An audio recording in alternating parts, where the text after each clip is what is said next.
Hello, good evening. Welcome to State of Affairs. We are live on GH1 TV. Tonight we are looking at political party manifestos. The political parties, all of them, will be agonizing for months over what to put in their manifestos. Will you read it? Will they put their priorities in there? And if they do, would it really matter to you? Tonight we look at manifestos.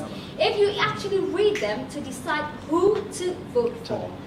Tonight I'm not doing it with politicians. I have a lecturer at the University of Ghana from the Political Science Department, and also a lawyer to take us through what really manifestos should carry. Let's take a look at some stories that have been making news today. The Minister of Employment and Labour Relations, Haruna Idrisu, this afternoon held a closed-door meeting with teachers over their strike threat.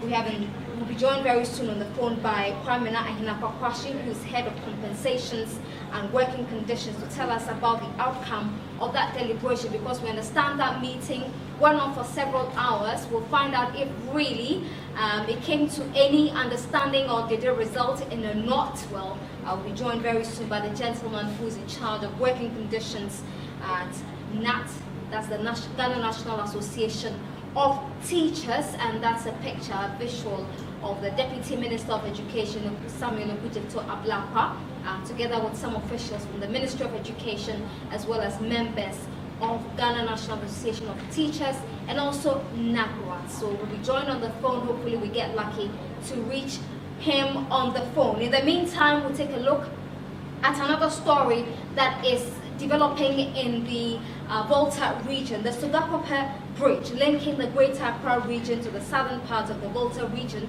is under threat. Some drivers at Sugakope say supporting pillars under the water have fallen off.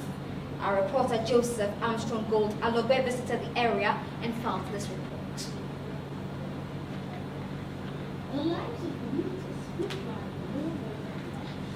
Why can't we hear anything on the floor?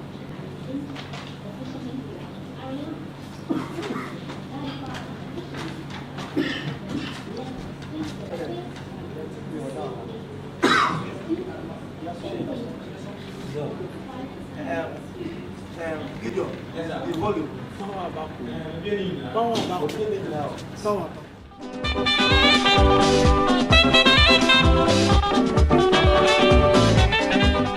Smarties was to refund was reduced to 1.5 million cedis. Right, we'll take a short break now. When we come back, Yao Opong and Dr. Seidu Awudi will join me in the studio to talk about the relevance of manifestos.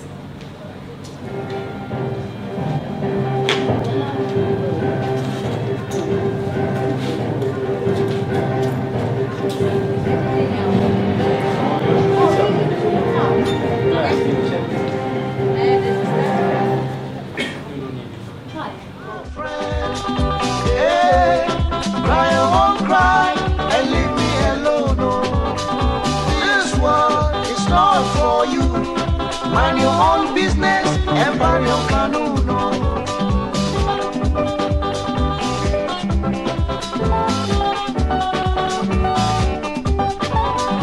Each one for himself, not for us all. God is not like you. I go use my super brains to chop or cry or cry.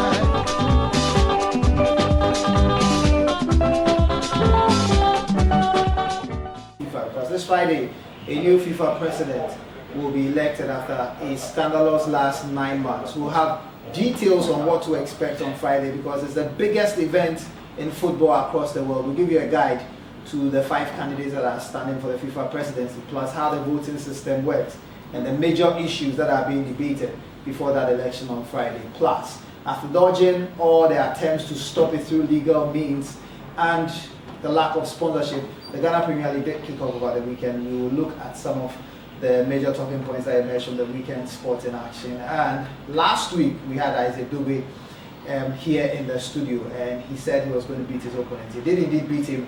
We have pictures from the Kaneshi Sports Complex concerning how he did it, and he talks to us about his future plans as well. Plus, we look ahead to the UEFA Champions League. We give you updates on Manchester United's game against Shrewsbury, which is the last of the 1/16 games in the FA Cup, which takes place in England. Plus, the draw for the quarter-final stage of that FA Cup. As usual, your comments are extremely important to us on the program, so you can tweet me. My Twitter handle is @SammyBartels. You can just post on our Facebook page, GH1 Entertainment. It's good to have you here. The show is proudly brought to you by Vodafone, Ghana's best 3G network. Vodafone, part you. Be right back after this break. Stay with us.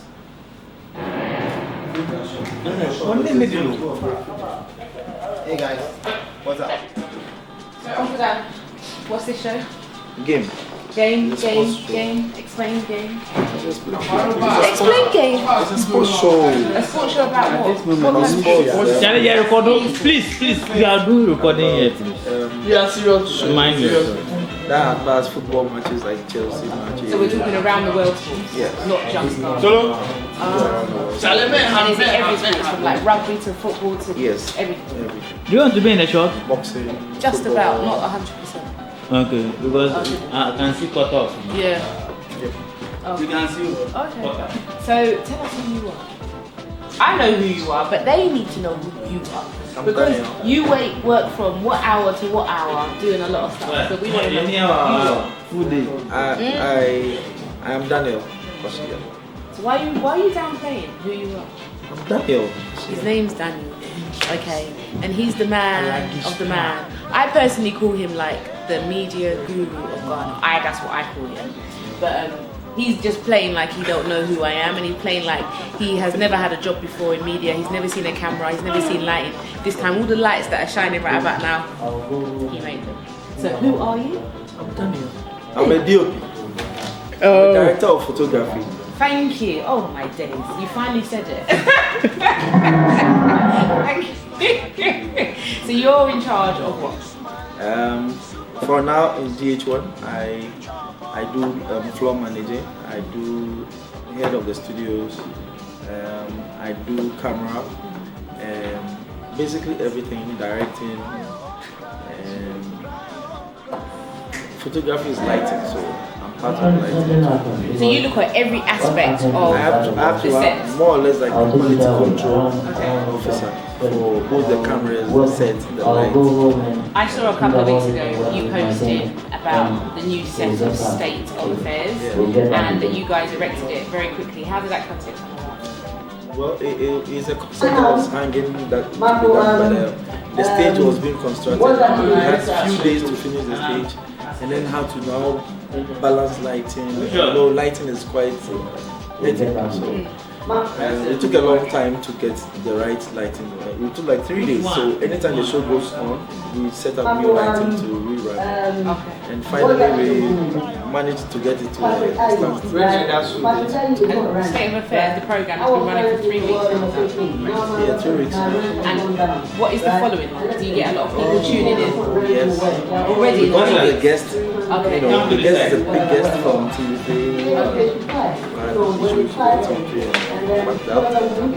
Finally found a fit at GH1 TV and making airwaves everywhere. Nanaba is a very strong presenter and a very good producer, so she's holding So it. she didn't start off at GH1, she started off in other places. She started with TV3.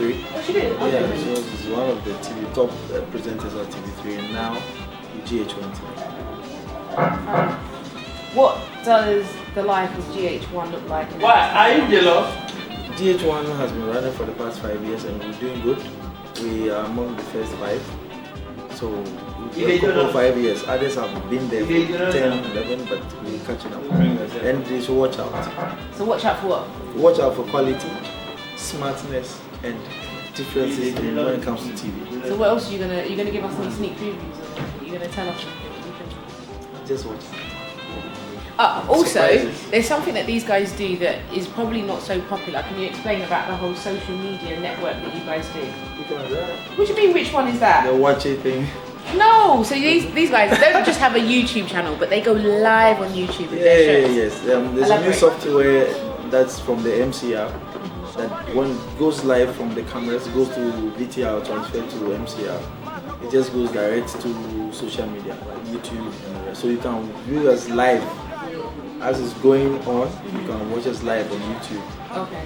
Is that with every show or just Every show. So then this show So starts at what GH1 time? is always on. They're ready to film our show, so. Yes, so Okay, I got to go. So Yes. thank you. Yes.